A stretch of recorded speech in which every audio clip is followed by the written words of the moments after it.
الحمد لله نحمده ونستعينه ونستغفره. الحمد لله نحمده ونستعينه ونستغفره ونؤمن به ونتوكل عليه ونعوذ بالله من شرور أنفسنا ومن سيئات أعمالنا. من يهده الله فلا مضل له ومن يضلل فلا هادي له. وأشهد أن لا إله إلا الله وحده لا شريك له. وأشهد أن محمدا عبده ورسوله صلى الله عليه وسلم. أرسله بالحق بشيرا ونذيرا بين يدي الساعة. فمن يطع الله ورسوله فقد رشد واهتدى. ومن يعص الله ورسوله فقد ضل وغوى. فإنه لا يضر إلا نفسه ولا يضر الله شيئا. نسأل الله ربنا أن يجعلنا ممن يطيعه ويطيع رسوله ويتبع رضوانه ويجتنب سخطه. فإنما نحن به وله. أما بعد فإن خير الحديث كتاب الله وخير الهدي هدي محمد صلى الله عليه وآله وسلم. وشر الأمور محدثاتها وكل محدثة بدعة وكل بدعة ضلالة وكل ضلالة في النار. فأعوذ بالله السميع العليم من الشيطان الرجيم من همزه ونفخه ونفثه. بسم الله الرحمن الرحيم.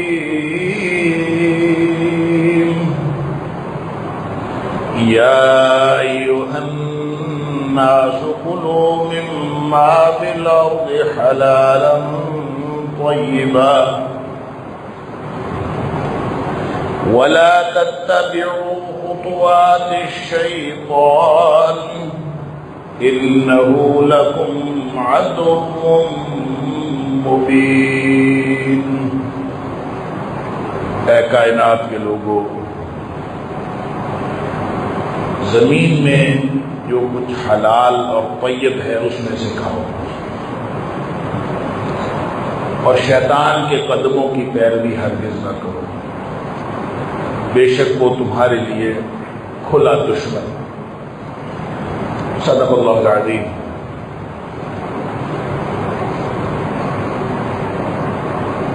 گزشتہ جمعے میں اللہ کی توفیق سے کچھ گفتگو حج کے بارے میں ہوئی تھی، اور حج کی قبولیت کی جو شرائط ہیں اس کے حوالے سے ایک اشارتاً بات ہوئی تھی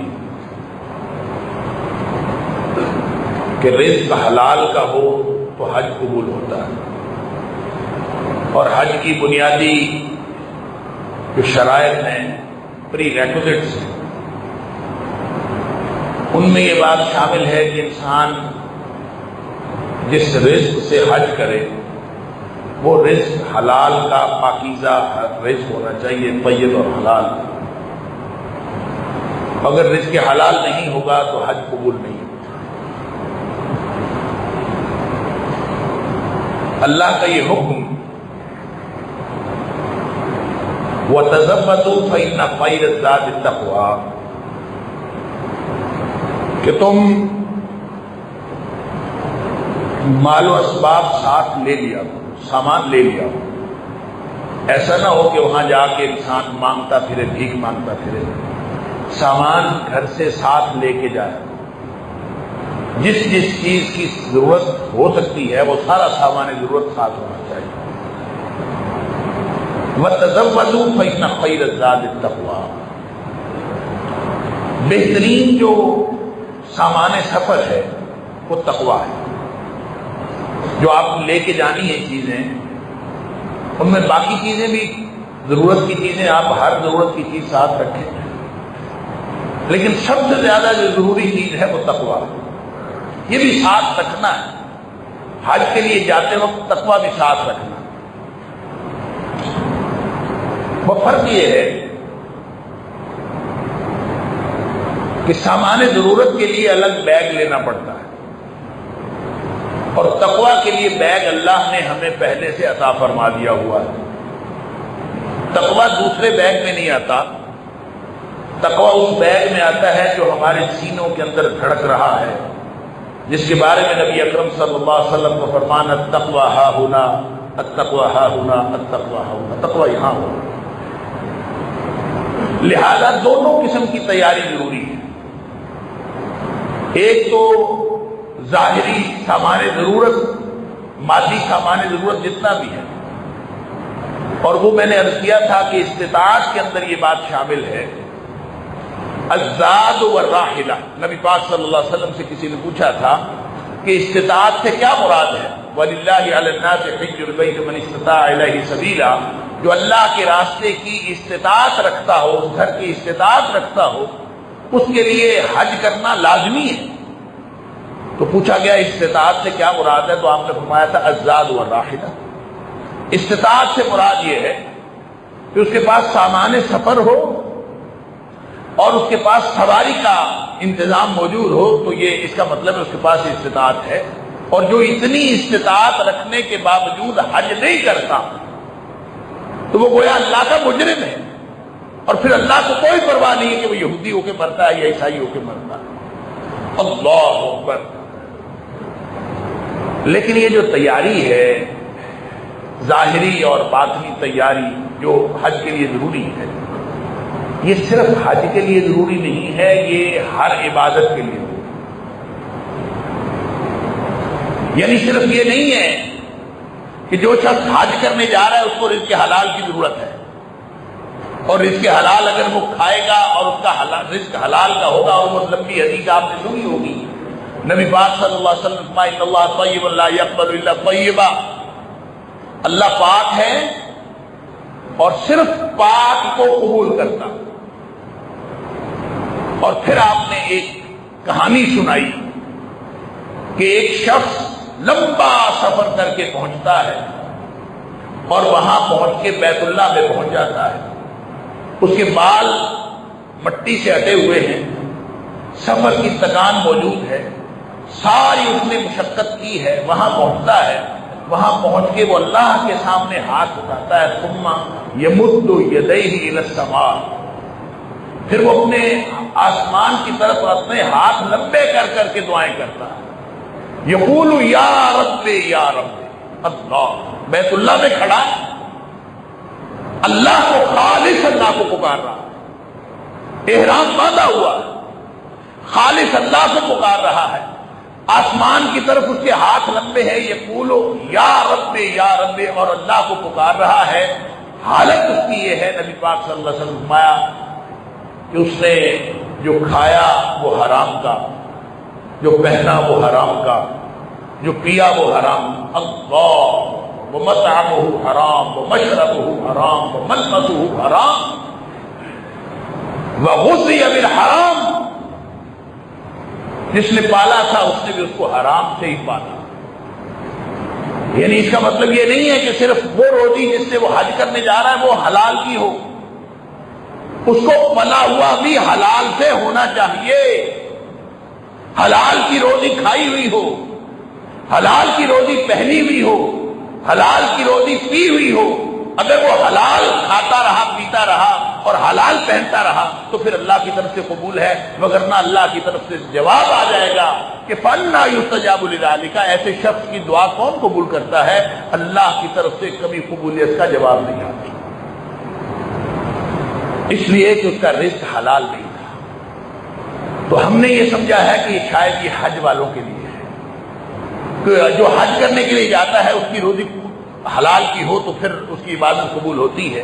تو کیا خیال ہے یہاں ہم جو نمازیں پڑھ رہے ہیں، ہم جو روزے رکھ رہے ہیں، ہم جو دیگر عبادات کر رہے ہیں، تو وہ ہم حرام کی روزی کھاتے جائیں اور ساتھ عبادت کرتے جائیں تو کیا خیال ہے کہ یہ قبول ہو جائے؟ نبی اکرم صلی اللہ علیہ وسلم کا فرمان، جس شخص نے حرام کی روزی کھائی، ایک لقمہ حرام کا کھایا اور اس کے پیٹ کے اندر چلا گیا، ایک لقمہ، فرمایا اس کی 40 دن کی عبادت قبول نہیں ہوتی، 40 دن اس کی عبادت قبول نہیں ہوتی اگر کسی نے ایک لقمہ کھایا۔ تو اگر کسی نے ایک وقت میں پیٹ بھر کے کھا لیا تو ایک نوالے کو 40 دن پر ضرب دے دیجئے تو کتنی زندگی گزر گئی جس کی عبادت قبول نہیں ہوتی۔ اور اگر ایک دفعہ نہیں کھانا کھایا، روزانہ 3 دفعہ کھایا اور روز کھاتے رہے اور زندگی گزر گئی حرام کھاتے ہوئے، اللہ اکبر، تو ان کے بارے میں کیا خیال ہے؟ ان کی عبادت قبول ہے؟ یہ لمبی لمبی داڑیاں اللہ نے نہیں دیکھنی، اللہ نے صرف یہ ظاہری شکل و صورت نہیں دیکھنی، اللہ نے یہ دیکھنا ہے کہ یہ سارے معاملات میں یہ اللہ کی فرما برداری کرتے تھے کہ نہیں کرتے، یا کرنے کی کوشش کرتے تھے کہ نہیں کرتے تھے۔ اگر ہم حرام پر مطمئن ہو گئے تو اس سے بڑی اور محرومی کی بات نہیں ہو سکتی۔ حرام پر مطمئن ہو جانے کا مطلب یہ ہے کہ آپ کی ساری عبادات ضائع ہو۔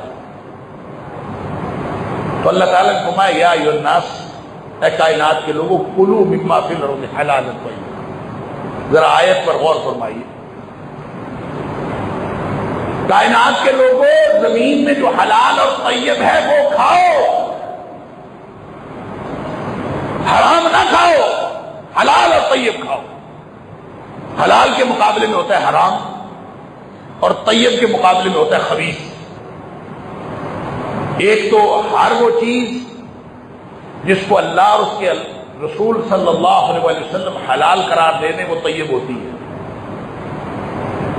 کیونکہ نبی پاک صلی اللہ علیہ وسلم کی اتھارٹی جہاں بیان کی گئی سورہ اعراف کی آیت نمبر 157 کے اندر، وہاں اللہ کریم نے نبی اکرم صلی اللہ علیہ وسلم کے بارے میں فرمایا وَيُحِلُّ لَهُمُ الطَّيِّبَاتِ وَيُحَرِّمُ عَلَيْهِمُ الْخَبَائِثَ۔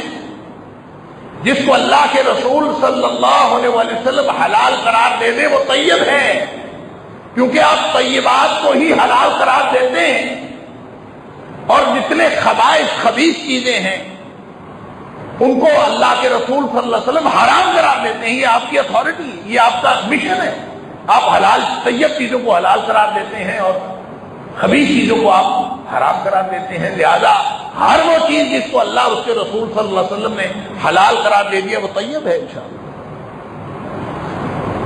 اور وہ طیب کو حلال قرار دیتے ہیں۔ اب اس کا مطلب یہ نہیں ہے کہ ہر حلال، یعنی انہوں نے تو طیب کو حلال قرار دیا ہے نا، خبیث کو حلال قرار نہیں دیا، لیکن ہو سکتا ہے کہ کوئی چیز ایسی ہو جو حکمن تو حلال ہو لیکن اپنی نوعیت کے اعتبار سے وہ طیب نہ ہو، یہ ہو سکتا ہے۔ مثال کے طور پر کوئی گلا سڑا ہوا پھل ہے، اس کے اندر کیڑے پڑے ہوئے، اب حکمن تو حلال ہے، حکمن تو وہ حرام نہیں ہے، لیکن وہ طیب نہیں ہے، اب وہ خبیث ہے، اور اللہ نے جو ہمیں کھانے کا حکم دیا ہے وہ حلال اور طیب کھانے کا حکم دیا۔ اور طیب وہ چیز ہوتی ہے، اس کو اہل لغت نے جو اس کی ڈیفینیشن کی ہے وہ یہ ہے کہ طیب ہر وہ چیز ہوتی ہے جس کی طرف جو سلیم الفطرت انسان کی جو فطرت ہے، جس کی طرف فطرت انسانی رغبت کرے وہ طیب ہوتی ہے، اور جس سے ابا کرے وہ خبیث ہوتی ہے۔ تو کیڑے پڑے ہوئے کوئی امرود ہو یا کوئی بھی فروٹ ہو گلا سڑا ہوا، تو اس کی طرف سلیم الفطرت انسان کو نہیں دیکھنا بھی نہیں چاہتا، لہذا وہ طیب نہیں ہے، وہ حکمن حلال ہے، لیکن وہ نوعیت کے اعتبار سے، اپنی حیثیت کے اعتبار سے، اپنی کیفیت کے اعتبار سے وہ طیب نہیں ہے، لہذا حلال بھی ہو اور طیب بھی ہو۔ تم نے وہ کھانا، اس کا مطلب پتہ کیا ہے؟ اگر کسی شخص کو حلال ہو اور خبیث کھانے کی عادت پڑ گئی نا، یعنی کیڑے والا فروٹ کھانے کی عادت پڑ گئی، جلی ہوئی روٹی کھانے کی عادت پڑ گئی، یا اس طرح کی جتنی چیزیں ہیں جس سے فطرت انسانی ابا کرتی ہے اور اس کو عادت پڑ گئی وہ چیزیں کھانے کی، یہ دراصل اس کی فطرت کے اندر تبدیلی رونما کر سکتی ہیں کہ اندر سے طیب نہ رہے، خبیث ہو جائے۔ جس طرح کا کھائے گا اس طرح کا اس کی طبیعت کے اوپر اثرات ہوں گے، لہذا جو حکمن حلال بھی ہو، نوعیت کے اعتبار سے طیب بھی ہو، تو وہ کھاؤ۔ کلوا مما فی الارض حلالا طیبا، زمین میں جو کچھ ہے جو حلال ہو اور طیب ہو وہ کھاؤ۔ لیکن مسئلہ یہ ہوتا ہے کہ انسان حلال اور طیب کے بارے میں مختلف قسم کے شکوک و شبہات کا شکار ہو جاتا ہے۔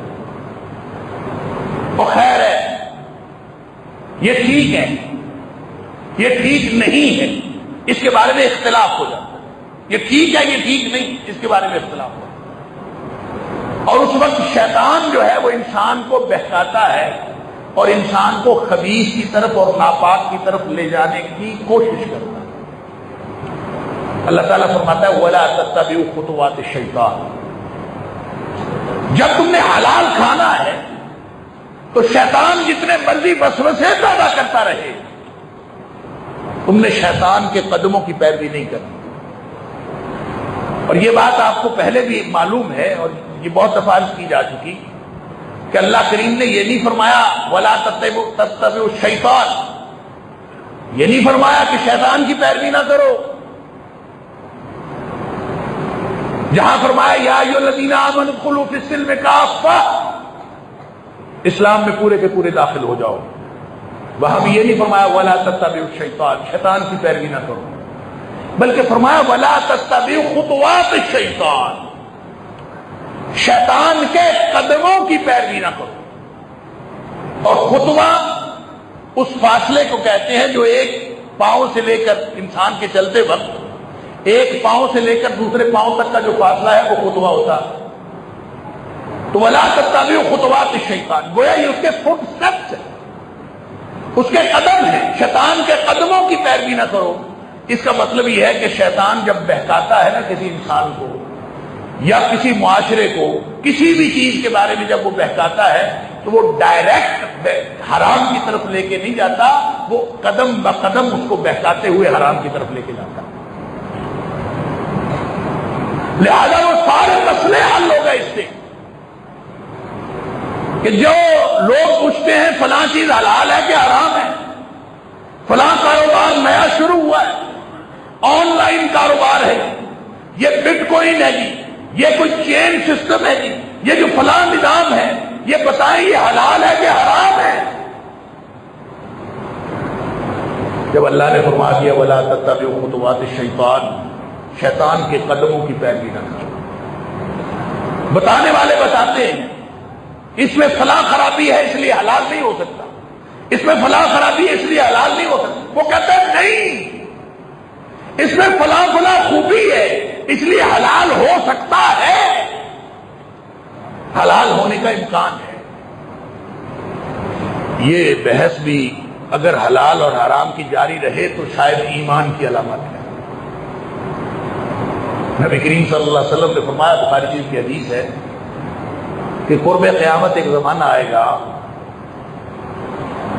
اللہ لیاتین علی الناس زمان، لوگوں کے اوپر ایک ایسا زمانہ آ جائے گا، لا یبال المرء ما اکل منہ امن الحلال ام من الحرام، کوئی شخص اس بات کی پرواہ ہی نہیں کرے گا کہ جو وہ کھا رہا ہے وہ حلال سے آ رہا ہے کہ حرام سے آ رہا ہے، بس آنا چاہیے، وہ جہاں سے بھی آ رہا ہے بس آنا چاہیے، اگر آ رہا ہے تو بس ٹھیک، جس کو اس کے علاوہ اور کوئی پرواہ ہی نہ ہو کہ جو کچھ آ رہا ہے بس وہ حلال ہے۔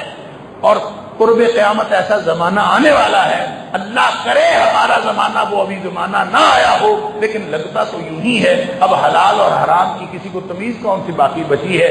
آنا چاہیے، ہر شخص صرف یہ کہتا ہے کہ کسی ذریعے سے اس کے پاس پیسے آنے چاہیے۔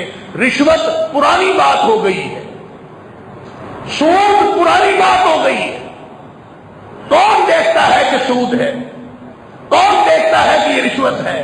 کون دیکھتا ہے یہ جو رہن رکھتے ہیں، یہ گروی جو رکھتے ہیں، گروی رکھ کے جتنے یہ لاہور کے اندر جتنا سسٹم گروی کا چل رہا ہے سارے کا سارا سودی نظام ہے، اور یہ سودی نظام ہر تیسرا شخص گروی یا اس نے لیا ہوا ہے یا اس نے دیا ہوا ہے، یہ سودی نظام ہے۔ یہ ہم حرام کھا اور کھلا نہیں رہے تو اور کیا کر رہے ہیں؟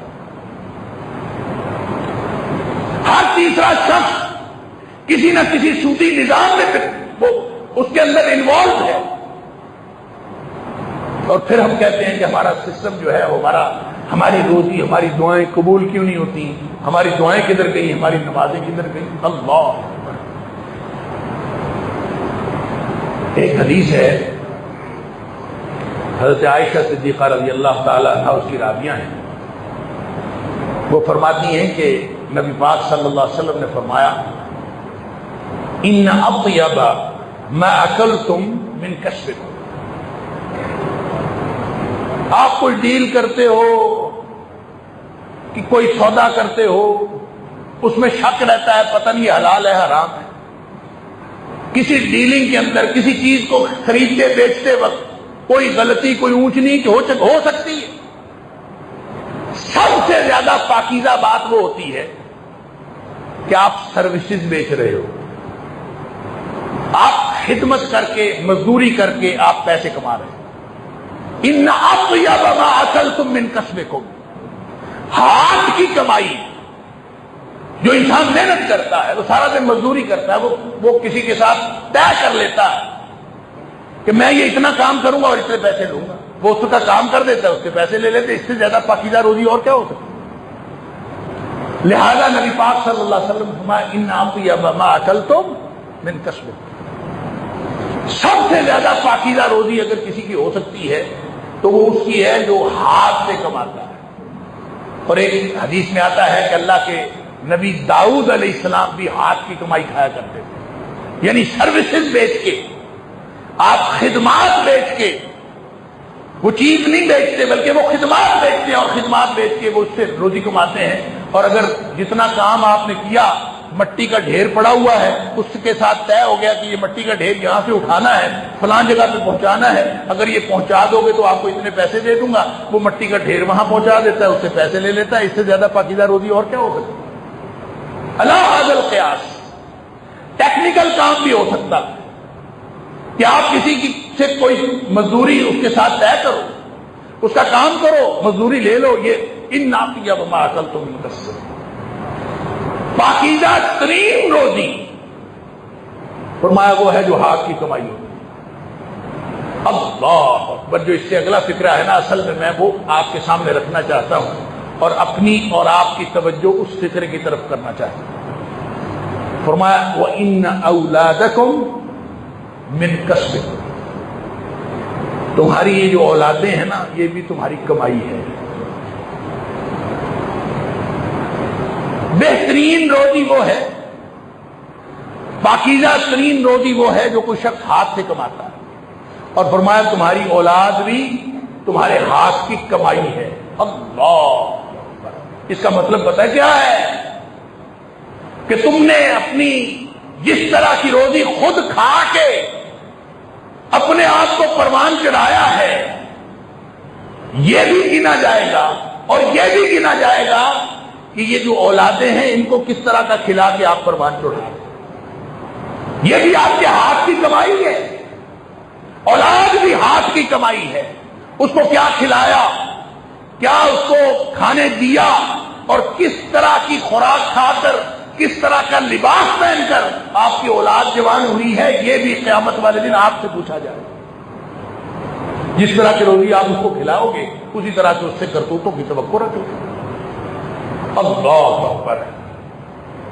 میں ایک دفعہ ایک چور پکڑ لیا. چور بھی خاص نوعیت کا چور تھا. مجھے شک تھا کہ ہمارے گھر میں، کئی سال پرانی بات، تو مجھے شک تھا کہ جب ہم چلے جاتے ہیں تو کوئی شخص ہمارے گھر آتا ہے. ہم تالا لگا کے چلے جاتے تھے، تو بعد میں مجھے شک پڑا کہ کوئی آتا ہے. تو میں نے خیر ایک دن پہرا دیا، 2 دن پہرا دیا، پکڑا گیا. گھر کے اندر سے اس کو پکڑ لیا. میرے ساتھ لڑکے تھے، انہوں نے اس کو تھوڑا مارا پیٹا. میں نے کہا نہ مارو پیٹو نہ، چھوڑ دو. میں نے اس کا انٹرویو کرنا شروع کیا کہ یار اتنی گندی حرکت کوئی بندہ کر سکتا جس طرح کی تم کر رہے ہو. تو اس کا انٹرویو کرتے ہوئے میں نے اس سے پوچھا تم کیا کرتے ہو؟ اس نے کہا جی پڑھتا ہوں، یہ وہ، اس طرح کی کوئی بات کی. لڑکا تھا. تو میں نے کہا تمہارے والد صاحب کیا کرتے ہیں؟ کہتا والد صاحب پٹواری. میں نے اس کو کہا پتر تیرا قصور نہیں، قصور تیرے پیو کا ہے. جس طرح کی روزی اس نے تمہیں کھلائی ہے، تم ساری زندگی اسی طرح کے کرو گے. ہم کمائی کرتے وقت یہ نہیں سمجھتے کہ ہم جو اپنی اولادوں کو کھلا رہے ہیں یہ بھی ہمارے ہاتھوں کی کمائی ہے. اور اولاد جس طرح کی ہم تو سمجھتے ہیں کہ ہم نے تو بڑا تیر مارا ہے، بچوں کو سونے کا چمچ منہ میں لے کے پالا ہے، ہم نے بڑا تیر مارا ہے، بچوں کو بڑی آسائشیں دی ہیں، ہم تو بڑے خوش ہوتے ہیں. یہ نہیں سمجھ آتی کہ اصل کمائی ہماری اولاد ہے. ان اولادکم من کسبکم. تمہاری کمائی کا اظہار وہ تمہاری اولاد سے بھی ہوتا ہے. جس طرح کی تمہاری کمائی ہوگی اسی طرح کی تمہاری اولاد ہوگی. اللہ. اولادیں بگڑی ہوئی ہیں، اولاد کہنا نہیں مانتی. گھروں کے اندر گھر گھر میں شکوہ ہے، اولاد کہنا نہیں مانتی. اولاد ہمارے ہاتھوں سے نکل گئی. کبھی سوچا ہے کہ ہم نے اولاد کو کھلایا کیا ہے؟ اولاد کو کس طرح کی کمائی کھلائی ہے؟ اگر اس کے اندر کوئی پاکیزگی ہے تو پھر ہم توقع رکھیں کہ اللہ تعالیٰ اس کی حفاظت کرے گا. اور اگر ایسا کچھ نہیں، ہمیں اپنی کمائی کی فکر نہیں ہے، ہم ان کو کیا کما کے کھلا رہے ہیں، تو پھر بے فکر ہو جائیے اپنی اولادوں سے بھی. نبی پاک صلی اللہ علیہ وسلم نے یہ بات ارشاد فرما کے مجھے اور آپ کو، ہماری پوری معاشرت کو اور قیامت تک آنے والی امت کو پوری کہانی سنا دی ہے کہ اپنی اولادوں کی حفاظت کرنی ہے تو اپنی کمائی کی حفاظت کرو. اور کمائی کے اندر اگر شک شبے والی بات ہو، یہ شک شبہ پتہ کون پیدا کرتا ہے؟ یہ شیطان پیدا کرتا ہے. اگر حرام کمائی کسی بھی طرح کی حرام کمائی ہوگی یا حرام کا لقمہ نوالا، حرام کا گھونٹ اندر جا رہا ہوگا، اس سے 2 نقصانات ہوتے ہیں. ایک تو اس کے ذریعے سے شیطان کو فائدہ کیا ہے؟ شیطان کیوں آپ کو حرام کھلانا چاہتا ہے؟ شیطان آپ کو حرام میں انوالو کیوں کرنا چاہتا ہے؟ اللہ اکبر. یہاں بھی اللہ کریم نے فرمایا انما یامرکم بالسوء والفحشاء وان تقولوا علی اللہ ما لا تعلمون. شیطان تو تمہیں حکم دیتا ہے کہ تم ہمیشہ بالسوء والفحشاء، وہ برائی اور بے حیائی کا حکم دیتا اور تمہیں اس طرف لے جانا چاہتا ہے کہ تم اللہ کے بارے میں وہ باتیں کرو جو تمہیں پتہ ہی نہیں ہے، وہ باتیں اللہ کے بارے میں کرنا شروع، حلال اور حرام کے بارے میں. اللہ، یہ حلال ہے، یہ حرام ہے، اس کے فتوے خود لوگ دینا شروع کر دیتے ہیں. وَلَا تَقُولُوا لِمَا تَصِفُ أَلْسِنَتُكُمُ الْكَذِبَ هَذَا حلال وَهَذَا حرام. اللہ تعالیٰ نے سورہ نحل کے اندر فرمایا یہ جو تمہاری زبانیں خود کھلی ہوئی ہیں نا، یہ کہتے ہوئے کہ یہ حلال ہے یہ حرام ہے، خود فتوے دیتے پھرتے ہیں. باز آ جاؤ اس سے. وَلَا تَقُولُوا لِمَا تَصِفُ أَلْسِنَتُكُمُ الْكَذِبَ هَذَا حلال وَهَذَا حرام. باز آ جاؤ اس بات سے، یہ جو ایک تمہاری زبانیں ایسے اٹھتی ہیں، کسی چیز کو حلال قرار دے دیتی ہیں، کسی چیز کو حرام قرار دے دیتی ہیں. یہ حلال حرام قرار دے دینا اللہ کا کام ہے. اور یہ جو تم کہتے ہو نا حلال اور حرام، تم دراصل اللہ پر جھوٹ باندھتے ہو. اللہ، جو شخص خود سے حلال اور حرام کے فیصلے کرتا وہ اللہ پر جھوٹ باندھتا. رہ گئی بات شک شبے والی. دیکھیں حلال حرام کا فیصلہ ان اللہ یحکم ما یرید، حلال اور حرام کا فیصلہ کرنا اللہ کا کام ہے. میں اور آپ ہم سب جڑ جائیں، محنت کریں اور محنت کر کے ہزار حکمتیں نکال کے لے آئیں جو شراب کے اندر بڑے فائدے، یا ہزار حکمتیں نکال کے لے آئیں کہ خنزیر کے گوشت میں بڑے فائدے. ساری دنیا جڑ جائے، بڑی بڑی کتابیں لکھ دی جائیں کہ اس کے اندر بڑے فائدے ہیں، وہ پھر بھی حرام رہے گا. اور لوگ اس پر کتابیں لکھ مارے کہ بکرے کے گوشت میں اور گائے کے گوشت میں انسانوں کے لیے فلاں فلاں نقصانات ہیں. لوگ اس کے اوپر کتابیں لکھ مارے، نئی نئی سائنسی انکشافات ہو جائیں، پھر بھی خنزیر حرام رہے گا اور بکرا اور گائے حلال رہے گا. کیوں؟ اس لیے کہ یہ حرام اس بنیاد پر نہیں ہوئے کہ اس کے اندر فلاں خرابی ہے اس لیے حرام ہے. یہ حرام اللہ کے حکم سے ہوئے. ان اللہ یحکم ما یرید، اللہ جو چاہتا ہے وہ حکم دیتا ہے. اور پھر نبی پاک صلی اللہ علیہ وسلم نے فرمایا ما حل اللہ فی کتابہ فہو حلال وما حرم فی کتابہ فما حرم اللہ فی کتابہ فہو حرام. جو اللہ اپنی کتاب میں حلال قرار دے دے وہ حلال ہے، جس کو اللہ اپنی کتاب میں حرام قرار دے دے وہ حرام. بس اللہ اور اس کے رسول صلی اللہ علیہ وسلم کا حکم، بس. اس کے بعد حلال حرام کا کوئی فتویٰ نہیں دے سکتا. ہاں اگر شک پڑ جائے تو میں نے پہلے بھی کئی دفعہ عرض کیا ہے، ایک حلال کی بات ہے، ایک حرام کی بات ہے. نبی اکرم صلی اللہ علیہ وسلم فرماتے ہیں ان الحلال بین وان الحرام بین. حلال بھی واضح ہے، ہر ایک کو پتہ چل جاتا ہے کہ یہ حلال ہے. حرام بھی واضح ہے، سب کو پتہ چل جاتا ہے کہ یہ حرام. وبینہما مشتبہات، درمیان میں کچھ چیزیں ہیں جو انسان کو شبے میں ڈالتی ہیں. اس کے بارے میں نبی پاک صلی اللہ علیہ وسلم نے طرز عمل ہمیں بتا دیا. فَمَنِ اتَّقَى الشُّبُهَاتِ، جو ان شبہ والی چیزوں سے بھی بچ گیا، فَقَدِ اسْتَبْرَأَ لِدِينِهِ وَعِرْضِهِ، اس نے اپنا دین بھی بچا لیا، اس نے اپنی عزت بھی بچا لی. شبہ والی چیزوں سے بھی بچ گیا، اس نے دین بھی بچا لیا اور عزت.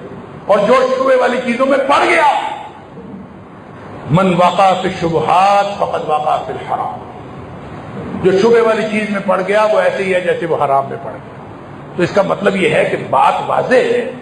ہم صرف وہ چیز استعمال کر سکتے ہیں جو واضح حلال ہو.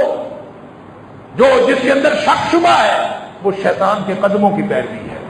اس کے اندر اس نے ہمیں چند باتیں بتا دی ہیں کہ لوگوں کو چپ کروانے کے لیے، لوگوں کو خاموش کروانے کے لیے. اگر اس میں ذرہ بھر بھی شک ہے تو وہ آپ اس کو حرام ہی سمجھیں. شک والی چیز کو چھوڑ دینا چاہیے ضروری. ترمذی شریف کی ایک حدیث ہے، نبی اکرم صلی اللہ علیہ وسلم فرمایا لا يبلغ عبد ان يكون من المتقین، کوئی شخص متقی ہو نہیں سکتا.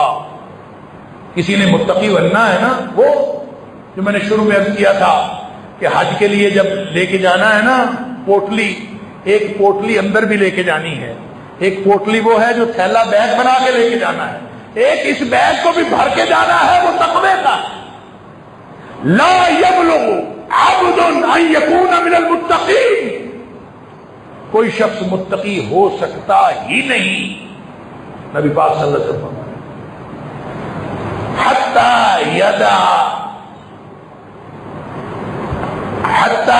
یدا مما لا باس به، یہاں تک کہ وہ چیز چھوڑ دے جس کے اندر کوئی حرج نہیں ہے. حذرا مما فیہ باس، اس بات سے، اس ڈر کی وجہ سے وہ چیز بھی چھوڑ دیتا ہے جس کے اندر کوئی حرج نہیں ہے، اس ڈر سے چھوڑ دیتا ہے کہیں اس کے اندر حرج نہ ہو. یعنی صرف اس ڈر سے چیزیں چھوڑنی شروع کر دیتا ہے کہ کہیں یہ اس میں حرج نہ ہو، اور اس ڈر سے جب چھوڑتا ہے تو وہی شخص متقین کے درجے کو پہنچ سکتا ہے. یہ عادت ڈالیں، یہ عادت نہیں کہ مشکوک چیزیں جو ہیں اس کے بارے میں فتویٰ پوچھتے پھرو، بلکہ وہ یہ عادت ڈالو کہ جو مشکوک چیزیں ہیں وہ چھوڑنے کی عادت ڈالو، اس ڈر سے کہ کہیں اس کے اندر حرج نہ ہو. بظاہر بے شک اس کے اندر حرج نہ ہو، لیکن اس کو چھوڑ دینا کہ کہیں اس کے اندر حرج نہ ہو، اس لیے چھوڑ دینا یہ متقیوں کا طرز عمل ہوتا ہے. اللہ کے رسول صلی اللہ علیہ وسلم نے یہی فرمایا. باقی دع ما یریبک الی ما لا یریبک، جو چیز شک میں مبتلا کرے اس کو چھوڑ دو، اور وہ چیز جو شک سے جو یقین کی بات یقینی طور پر آپ کو حلال بتاتی ہے اس کو حاصل کرو. اللہ تعالیٰ مجھے اور آپ کو ہم سب کو حلال روزی کمانے اور حلال روزی کھانے اور اپنے بچوں کو حلال روزی کھلانے کی توفیق عطا فرمائے، کیونکہ سارا کا سارا نظام عبادات ان کے ساتھ جڑا ہے. اکیلا حج نہیں اس کے ساتھ جڑا، سارا نظام عبادات اس کے ساتھ جڑا ہے. اگر رزق حرام ہو گیا اللہ تعالیٰ معاف فرمائے تو ساری کی ساری عبادات جو ہیں وہ ختم ہو جائیں گی. ان عبادات کی حفاظت کے لیے ضروری ہے کہ ہم سب رزق حلال کا اہتمام کریں. اللہ تعالیٰ ہمیں ہر طرح کے رزق حرام اور مشکوک روزی سے محفوظ فرمائے.